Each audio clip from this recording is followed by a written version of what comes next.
کبھی سوچا ہے بن مانگے جو اللہ نے عطا کیا ہے وہ واپس لے لیا تو کیا کرو گے؟ کبھی سوچا ہے جو تم چاہتے ہو یہ جانتے ہوئے بھی کہ وہ تمہارے لیے اچھا نہیں، اللہ نے تمہیں دے دیا تو کیا کرو گے؟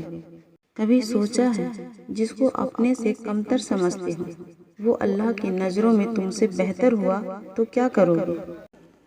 کبھی سوچا ہے جو تم ہمیشہ سوچتے ہو کہ زندگی اس سے بری تو ہو ہی نہیں سکتی، اگر ہو گئی تو کیا کرو گے؟ کبھی سوچا ہے جو تم کبھی اللہ کا شکر نہیں کرتے، بس مانگتے ہی رہتے ہو، جو اس نے ناشکری پر پکڑ لیا تو کیا کرو گے؟ کبھی سوچا ہے جو تم سمجھتے ہو خود کو دوسروں سے بہتر، وہ جن کا راز ہے دنیا کے سامنے، کل کو تمہارا پردہ اٹھا دیا اس نے تو کیا کرو گے؟ کبھی سوچا ہے وہ جو اپنے پسندیدہ لوگوں کو آزمائش میں ڈالتا ہے، جو تمہیں اس نے آزمانا چھوڑ دیا تو کیا کرو گے؟ جب تم اللہ سے بات کرتے ہو وہ پوری توجہ سے تمہاری بات سنتا ہے، تو یہ مت سوچو کہ تمہاری دعاؤں کا جواب نہیں آنے والا، وہ بدلے گا تقدیریں، ہر آزمائش ختم ہوگی۔ جب تکلیف حد سے بڑھ جائے تو سمجھ جا کہ اللہ کی مدد آنے والی ہے، اللہ اگلے کچھ لمحوں میں تمہارا مقدر بدل سکتا ہے۔ دعا کرنا کبھی مت چھوڑنا۔ اگر معجزے نہ ہوتے تو اللہ تمہیں دعا مانگنا سکھاتا ہی کیوں؟ دلوں میں رہنے والا دلوں کے حال بھی جانتا ہے۔ ٹوٹے ہوئے دل کہاں جاتے ہیں؟ ٹوٹے ہوئے دل اللہ سے جڑ جاتے ہیں۔ ہو سکتا ہے تمہیں اللہ کی محبت کے لیے ٹوٹنا پڑے، ہو سکتا ہے تمہارا ٹوٹنا ہی تمہیں اللہ کی من پسند چیز تک لے جائے گی، ہو سکتا ہے تمہارے انتظار کا اجر تمہیں ملنے ہی والا ہو سکتا ہے اللہ تمہاری کہانی معجزوں سے مکمل کرنے ہی والا ہو۔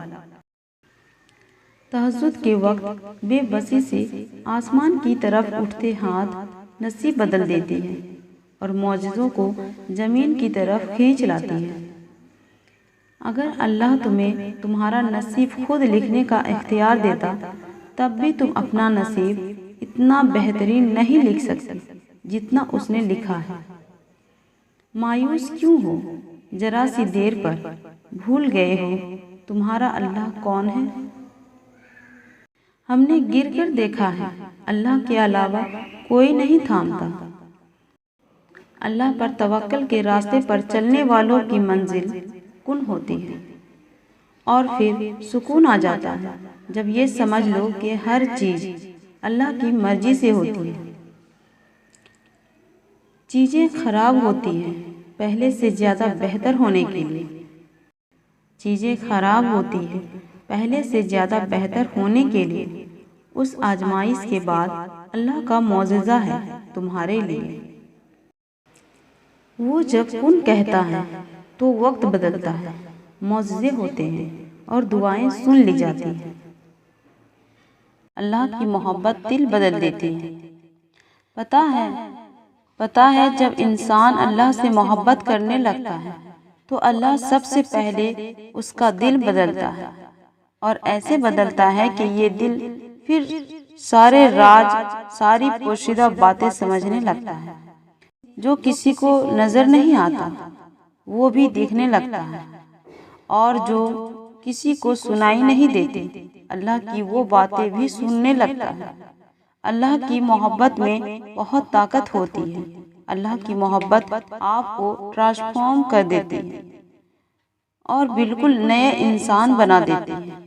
ایسا انسان جو ہر چیز میں، ہر انسان میں اچھائی ڈھونڈنے لگتا ہے، ایسا انسان جو برائی میں بھی مصلحت تلاش کرنے لگتا ہے، ایسا انسان جو مشکلات کے باوجود بھی اچھے دنوں کی امید رکھتا ہے، ایسا انسان اللہ کی طرف سے آنے والی ہر چیز کو اس کی رحمت سمجھتے ہیں، پھر وہ کوئی خوشی ہو یا پھر آزمائش۔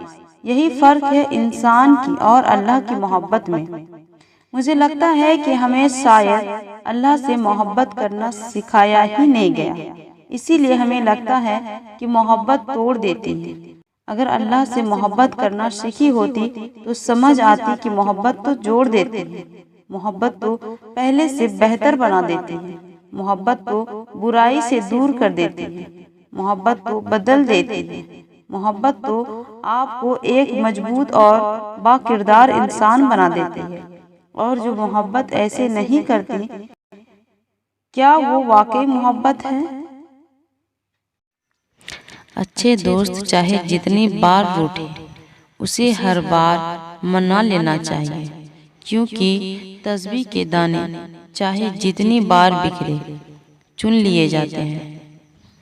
زندگی کی اصل خوبصورتی یہ نہیں کہ تم کتنے خوش ہو، بلکہ زندگی کی اصل خوبصورتی تو یہ ہے کہ دوسرے تم سے کتنا خوش ہیں۔ کسی انسان کی قیمت کا معیار کیا ہو سکتا ہے؟ جتنا اس شخص میں احساس، ذمہ داری ہو، وہ اتنا ہی قیمتی ہو۔ ہمیشہ ایسے شخص کا چناؤ کرو جو تمہیں عزت دے، کیونکہ عزت محبت سے کئی زیادہ خاص ہوتی ہے۔ اگر تم اس وقت مسکرا سکتے ہو جب تم پوری طرح ٹوٹ چکے ہو، تو یقین جانو دنیا میں تمہیں کوئی بھی نہیں توڑ سکتا۔